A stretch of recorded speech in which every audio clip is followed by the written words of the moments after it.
Hello student, welcome back to 3.4 Statement of Purpose Part 3.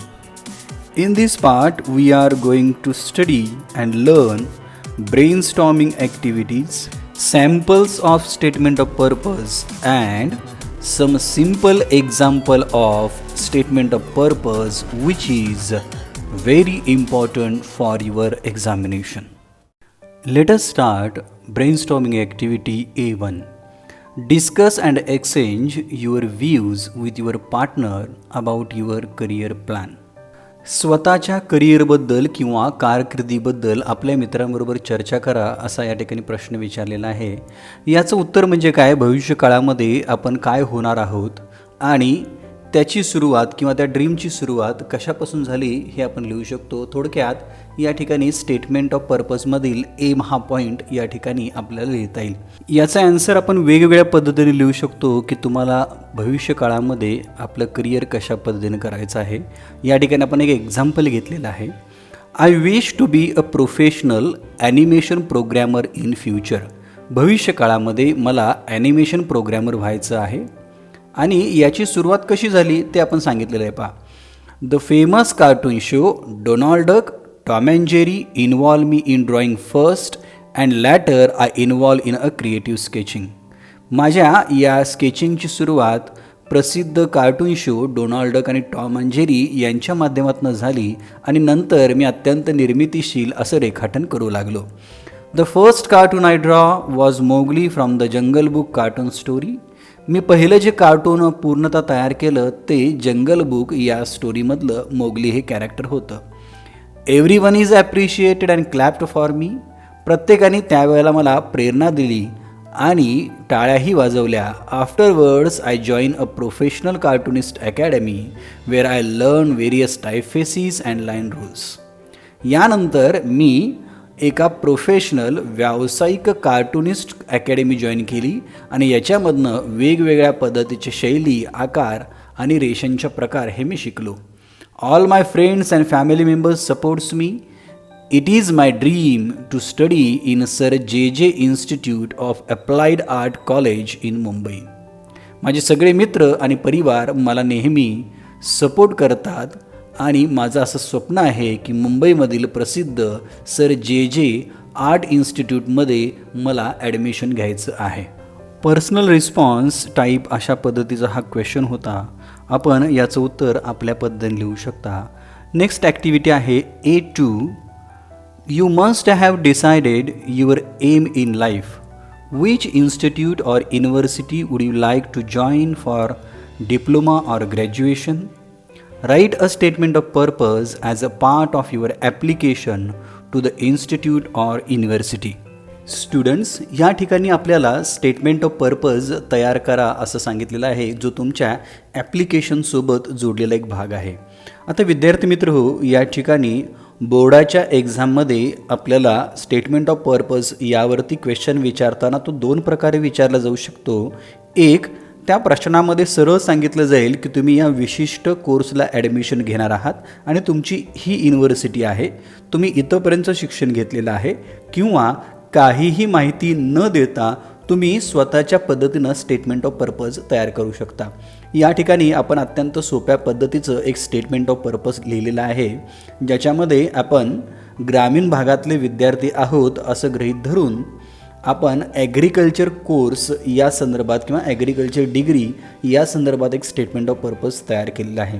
आता कोणत्याही statement of पर्पजची सुरुवात ही statement of M आणि त्या कॅन्डिडेट किंवा विद्यार्थ्याचं बॅकग्राऊंड यानं करायचे आहे. इथंसुद्धा आपण सुरुवातीचा परिच्छेद की माझं ध्येय काय आहे आणि माझं बॅकग्राऊंड म्हणजे माझं जीवन कशा पद्धतीनं आहे याच्याबद्दल लिहिलेलं आहे. प्लीज सी, पहिला परिच्छेद याची सुरुवात माझा जन्म कुठे झाला, माझं बॅकग्राऊंड आणि कशा पद्धतीनं मी माझं ध्येय निश्चित केलं याच्याबद्दल आपण सांगितलेलं आहे. I was born and brought up in a little farm. I was always charmed by seeds, seedlings, crops and paddy fields. मी एका लहान शेतामध्ये जन्मलो आणि त्या ठिकाणीच वाढलो. मला नेहमी बियाणे, रोपे, पिके आणि भात शेती या सगळ्या गोष्टी आवडायच्या. As a son of farmer I was mostly accompanied with all farming equipment and activities. एका शेतकऱ्याचा मुलगा म्हणून मी बहुतेक सर्व शेतीची अवजारं आणि उपकरणं यांच्या समवेतच असायचो. I was born in a small town area where farming is main business and my family is not exception for it. माझा जन्म एका छोट्या गावामध्ये शेतकरी कुटुंबामध्ये झाला, जेथे शेती हा मुख्य व्यवसाय होता आणि माझे कुटुंबसुद्धा यास अपवाद नव्हते. आता इथंपर्यंत आपला जन्म आणि आपले बॅकग्राऊंड सांगितलेले आहे पहा. आणि या बॅकग्राऊंडमध्ये आपण असं लिहिलेलं आहे की माझी सगळी बॅकग्राऊंड ही रिलेटेड टू ॲग्रिकल्चर होती, फार्मिंगशी होती. म्हणजे आपण कोणतंही स्टेटमेंट ऑफ पर्पज लिहित असताना आपली बॅकग्राऊंड ही त्या पद्धतीने दाखवायला पाहिजे, जेणेकरून नंतरच्या काळामध्ये आपल्याला या बॅकग्राऊंडमुळंच पुढचा हा कोर्स करण्यास प्रेरणा मिळाली असं आपल्याला सांगता येईल. आता आपण स्टेटमेंट ऑफ ड्रीम सांगितलेलं आहे पहा. The seed of my dream was germinated when I read a book entitled as An Autobiography of George Washington Carver, an American scientist, botanist, educator and inventor whose studies and teaching revolutionized agriculture in all over the world. या स्टेटमेंटमधून आपण काय दाखवलेलं आहे की स्वप्नाची नेमकी सुरुवात केव्हापासून झाली. काय सांगितलेलं होतं, जेव्हा मी जॉर्ज वॉशिंग्टन कार्वर या अमेरिकन शास्त्रज्ञ, वनस्पतीशास्त्रज्ञ आणि शिक्षणतज्ज्ञ याचं an autobiography of George Washington Carver हे पुस्तक वाचल्यानंतर या पुस्तकातनं मला प्रेरणा मिळाली आणि माझ्या स्वप्नाचं बीज या ठिकाणीच रोवलं गेलं. At the age of 14, when I was in 7th standard, I decided to become a farmer like Mr. Carver. वयाच्या 14व्या वर्षी जेव्हा मी इयत्ता 7वीमध्ये होतो, तेव्हा मी ठरवलं मिस्टर कार्वर यांच्यासारखं शेतकरी होण्याचं. Since then, I was taking interest in farming. In school days, I read so many books, magazines and research articles based on agriculture and new innovation that helped me to develop modern outlook about agriculture sector. माझ्या या ध्येयानंतर मी शेतीमध्ये चांगलाच रस घेऊ लागलो. शाळेच्या दिवसामध्ये मी कृषी आणि त्याच्यामधील नवनवीन असणारे इनोव्हेशन, शोध याच्यावरती आधारित बरीचशी पुस्तकं, मासिकं आणि संशोधन लेख वाचले, ज्यामुळे कृषी क्षेत्राबद्दल आधुनिक दृष्टिकोन माझ्यामध्ये विकसित होण्यामध्ये मदत झाली. सेकंड पॅराग्राफमध्ये आपण स्कूल लाईफ आणि कॉलेज लाईफ याच्याबद्दल लिहिलेले पहा. After completing school I assiduously selected crop science as a course subject in vocational junior college. शालेय शिक्षण पूर्ण झाल्यानंतर व्यावसायिक अभ्यासक्रमाला मी माझा प्रवेश निश्चित केला आणि त्याच्यामध्ये पीक विज्ञान हा मी मुख्य विषय निवडलेला होता. It has help me to learn scientific methods and farming. यामुळं मला वैज्ञानिक पद्धती आणि शेती शिकण्यामध्ये मदत झाली. In college days I was selected for a crash course of understanding weather pattern with the help of big data. This course helped me to develop analytical skill about reading and forecasting the weather pattern. महाविद्यालयीन दिवसामध्ये माझी एका crash कोर्सवरती selection झालेलं होतं आणि या crash कोर्समध्ये big डेटाच्या मदतीने एखाद्या हवामानाचा पॅटर्न समजून घेणे हा कोर्स मी केलेला होता. या कोर्समुळं मला हवामानाचा अंदाज आणि भविष्य कशा पद्धतीने वर्तवलं जातं याचं कौशल्य विकसित करण्यामध्ये मदत झाली. विद्यार्थी मित्र हो, आपण स्टेटमेंट ऑफ पर्पज लिहित असताना जो विषय आपल्याला विचारलेला आहे त्या संदर्भात एखादा कोर्स केलेला आहे असं सुद्धा याच्यामध्ये स्टेटमेंट आपण लिहू शकतो. पॅराग्राफ नंबर 3 आहे पहा. By the time that I completed my junior college, I was already focused on the subject of food science and I have worked since then a biotech company as a trainee. Junior कॉलेजचे शिक्षण पूर्ण करत असताना त्यावेळेस अगोदरपासून मी अन्नविज्ञान या विषयावरती लक्ष केंद्रित केलेलं होतं आणि त्याचबरोबर मी बायोटेक कंपनीमध्ये एक प्रशिक्षणार्थी म्हणून काम करत होतो. म्हणजे आपण याच्यामध्ये आणखी कुठलं ट्रेनिंग घेत आहोत का, कोर्स घेत आहोत का किंवा एखाद्या प्रोजेक्टवरती काम करत आहोत का हे सुद्धा लिहिणं महत्त्वाचं आहे. आता पुढचा जो परिच्छेद आहे याच्यामध्ये आपण आपल्या हॉबीजबद्दल सांगितलेलं आहे. My hobbies of reading books given me the theoretical knowledge of agriculture, and my little efforts in actual fields and observation strengthen my applied information. पुस्तकं वाचण्याच्या छंदामुळं मला कृषी विषयाचं थिरॉटिकल म्हणजे सैद्धांतिक ज्ञान प्राप्त झालं आणि वास्तविक क्षेत्रामध्ये किंवा शेतीमध्ये जे निरीक्षण केलं या निरीक्षणामुळे जी माहिती होती ही माहिती अधिक दृढ होण्यामध्ये मला मदत झाली. I enjoy playing kabaddi and I have also played for my college in district level wrestling team. Kabaddi has taught me an importance of fitness and stamina. I have learned how to tackle problem and plan strategies. या स्टेटमेंटमधून आपण आपला आवडता खेळ आणि या खेळाच्या माध्यमातून कोणते गुण संपादन केलेले होते हे आपण मांडलेलं आहे.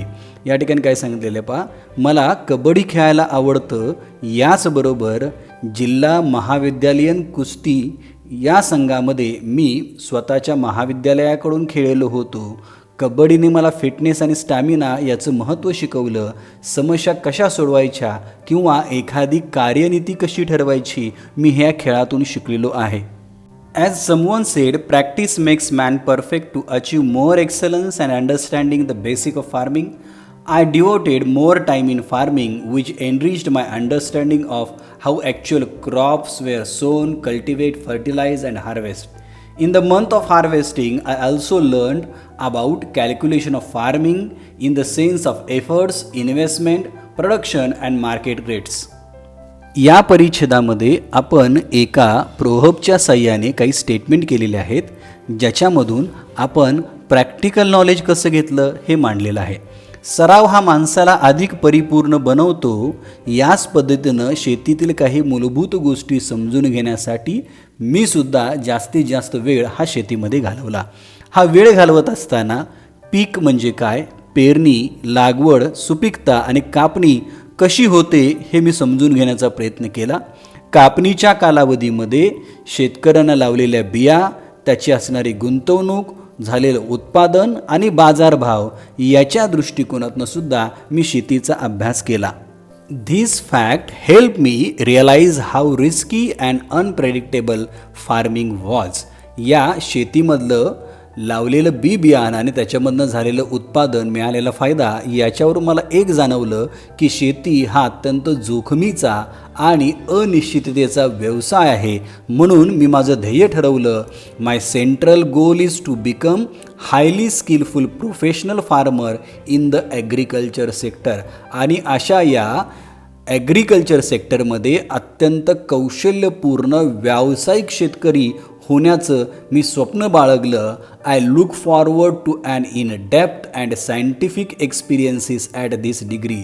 आणि या डिग्रीच्या माध्यमातून या शेतीविषयक कोर्सचा सखोल आणि वैज्ञानिक अभ्यास आणि अनुभव मला मिळेल ही अपेक्षा या ठिकाणी आहे.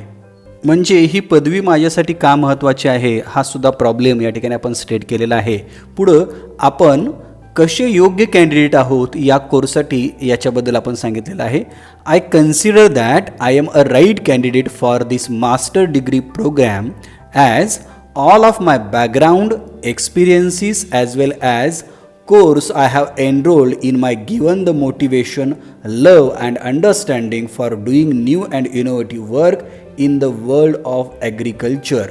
आपण कसे योग्य उमेदवार आहोत हे सांगत असताना विद्यार्थी मित्र हो, आपण एक दोन वाक्य अशी तयार करून ठेवायची आहेत की ज्यांचा वापर आपण हा कोणत्याही स्टेटमेंट ऑफ पर्पजमध्ये करू शकतो. या ठिकाणी आपण असं सांगितलेलं आहे की मला असं वाटते की मी या मास्टर डिग्री कार्यक्रमासाठी योग्य उमेदवार आहे, कारण माझी सर्व पार्श्वभूमी, अनुभव आणि शिकलेला अभ्यासक्रम हा कृषी विषयाशी रिलेटेड आहे. त्यामुळं मी या कोर्ससाठी योग्य उमेदवार आहे. पुढं असं सांगितलेलं आहे पहा, I have spent most of my time in field which bestowed me a close view of ground reality and problems of agriculture. मी माझा बहुतांश वेळ हा शेतामध्ये घालवलेला आहे. त्यामुळं शेताची परिस्थिती आणि शेताची समस्या याची चांगली जाण आहे. त्यामुळं मी योग्य उमेदवार आहे असं आपण कारणासहित हे स्पष्ट केलेलं आहे. अंतिम परिच्छेदामध्ये आपण ही युनिव्हर्सिटी मला का आवडलेली आहे याच्याबद्दल सुद्धा आपण स्टेटमेंट केलेलं आहे. I am please to live in Palampur, Himachal Pradesh, as it is listed in a top agriculture university of India. I hope to be accepted your extraordinary master program in agriculture. I wish to get my hands muddy with soil of my country and learn all details of agriculture so that I would be able to help my farmer brothers. हेच विद्यापीठ का या स्टेटमेंटसाठी आपण असं तयार केलेलं आहे पहा. हिमाचल प्रदेशच्या पालमपूरमध्ये मला राहण्यास आनंद होईल, कारण हे कृषी विद्यापीठ भारतामधल्या अव्वल किंवा टॉप कृषी विद्यापीठामध्ये आहे आणि अशा या अत्यंत उच्च किंवा अव्वल दर्जाच्या कृषी विद्यापीठामध्ये असाधारण असणारा मास्टर प्रोग्रॅम इन ॲग्रिकल्चर हा कोर्स करण्यासाठी मला एक संधी उपलब्ध व्हावी. शेवटच्या स्टेटमेंटमध्ये त्यानं असं म्हटलेलं आहे, या देशाच्या मातीमध्ये काम करायला मला आवडेल आणि याच्या माध्यमातून शेतीमधल्या सर्व गोष्टी आणि बारकावी मला शिकून घेता येतील आणि याचा फायदा माझ्या शेतकरी बांधवांना होईल. अशा पद्धतीनं वेगवेगळ्या मुद्द्यांच्या सहाय्यानं आपण स्टेटमेंट ऑफ पर्पज लिहू शकतो. याच्यामध्ये प्रथमतः आपलं aim, background, curricular activities, education, extra curricular activities, project, हीच युनिव्हर्सिटी का, या मुद्द्यांच्या आधारे स्टेटमेंट ऑफ पर्पज लिहिण्याचा आपण प्रयत्न करायचा आहे. नेक्स्ट ॲक्टिव्हिटी आहे activity number 3. Enrich your vocabulary, match the job terms with their meanings. नोकरीमधल्या काही टर्म्स आहेत आणि त्याचा अर्थ हा आपल्याला लिहायचा आहे. पहिली टर्म आहे पहा, to be your own boss. स्वतःचे बॉस तुम्ही स्वतःच बना. या टर्मचा अर्थ काय आहे? To have your own business, स्वतःचा व्यवसाय असणे. अ डेड एंड जॉब, याचा अर्थ आहे a job with no promotional opportunities, अशी नोकरी की ज्याच्यामध्ये प्रमोशनची संधी नसणे. अ गुड टीम प्लेयर, अर्थ आहे someone who can work well with other people, इतरांच्याबरोबर चांगल्या पद्धतीनं काम करणारा व्यक्ती, याला आपण अ गुड टीम प्लेयर असं म्हणतो. चौथा आहे a heavy workload, have a lot of work to do, अत्यंत काम असणं. अ हाय पॉवर्ड जॉब, अर्थ आहे an important or powerful job, अत्यंत महत्त्वाचा जॉब किंवा नोकरी. Job satisfaction, enjoy your job, नोकरीचा आनंद. सातवा आहे मॅन्युअल वर्क, त्याचा अर्थ आहे पहा a work that requires physical activity, अशी नोकरी किंवा असं काम ज्याच्यामध्ये शारीरिक परिश्रम असतो. आठवा आहे to be stuck in a rut, to be in a boring job that is hard to leave, अत्यंत अवघड किंवा कष्टप्रद अशी नोकरी जी सोडता सुद्धा येत नाही. नववा आहे to be stuck behind a desk, अर्थ आहे to be unhappy in an office job, अशी नोकरी ज्याच्यामध्ये आपण आनंदी नाही. आणि 10वा आहे अ 9 to 5 जॉब, अर्थ आहे a normal job having a duty of 8 hours, सर्वसाधारण नोकरी जी 8 तासांची असते. म्हणजे या काही बिझनेसमधल्या टर्म्स आहेत पहा आणि त्याचा अर्थ आपण या ठिकाणी बघितलेला आहे. नेक्स्ट ॲक्टिव्हिटी आहे A4. Read the dialogue given below and fill in the blanks with appropriate job terms given above. खालील दिलेले डायलॉग हे वाचायचे आहेत आणि त्या ठिकाणी योग्य अशा काही नोकरीच्या टर्म्स आहेत त्या टर्म्स वापरायच्या आहेत. वर्षा, विवेक, what kind of job are you looking for? Vivek, Varsha, I want to be your own boss. I don't like a dead end job. My present job is not challenging. I am stuck in a rut. I am not afraid of a heavy workload and I am a good team player. Moreover, this is a 9 to 5 job. I am looking for an opportunity to try a new winds. याच्यामध्ये ज्या योग्य असणाऱ्या terms आपण वापरलेल्या आहेत पहा, यामध्ये मला स्वतःच्या कंपनीचा मालक बनायचा आहे. सध्याची नोकरी मला ही आवडत नाही आहे किंवा आव्हानात्मक आहे. मी या कामाच्या ताण किंवा भीतीमध्ये आहे. मी एक चांगल्या पद्धतीचा काम करणारा व्यक्ती आहे आणि माझी ही नोकरी 9 ते 5 म्हणजे विशिष्ट पद्धतीची आहे. अशा पद्धतीनं आपण याच्यामध्ये टर्म वापरलेले आहेत. विद्यार्थी मित्र हो, या टर्म असतील किंवा स्टेटमेंट ऑफ पर्पज लिहित असताना विशिष्ट पद्धतीचा आपला शब्दसंग्रह म्हणजे व्होकॅब्लरी असणं अत्यंत महत्त्वाचं आहे. म्हणजे स्टेटमेंट ऑफ पर्पज लिहित असताना आपण काही शब्द व्होकॅब्लरी ह्या लक्षात ठेवणं किंवा त्याचा अर्थ समजून घेणं महत्त्वाचं आहे, ज्याचा वापर आपल्याला बोर्ड एक्झाममध्ये उत्तर लिहित असताना करता येईल. विद्यार्थी मित्र हो, या पार्ट 3मध्ये आपण याच्यावरच्या A4पर्यंत ॲक्टिव्हिटी बघितलेल्या आहेत, ज्याच्यामध्ये एक स्टेटमेंट ऑफ पर्पजचं उदाहरण आणि इतर ॲक्टिव्हिटी सॉल्व करून घेतलेल्या आहेत. नेक्स्ट पार्ट 4मध्ये आपण याच्यावरची 2 महत्त्वाचे स्टेटमेंट ऑफ पर्पज याचा अभ्यास करणार आहे. त्याचबरोबर स्टेटमेंट ऑफ पर्पज अत्यंत सोप्या पद्धतीनं कसं लिहिता येईल याचासुद्धा अभ्यास करणार आहे. या टॉपिकवरती तुम्हाला काही शंका असतील तर तुम्ही मला नक्कीच कमेंट बॉक्समध्ये लिहून कळवू शकता. आणि ज्या विद्यार्थी मित्रांनी आपला चॅनल अजून सबस्क्राईब केलेलं नाही आहे त्यांनी कृपया सबस्क्राईब करायचं आहे. याचबरोबर मागील सगळे महत्त्वाचे व्हिडिओ आपण या लेक्चरच्या डिस्क्रिप्शन बॉक्समध्ये देत आहोत, ते सुद्धा आपण पाहायचे आहेत. So till then keep watching, keep sharing English with Sirgave sir. See you in part number 4. Once again. Please like, share and subscribe.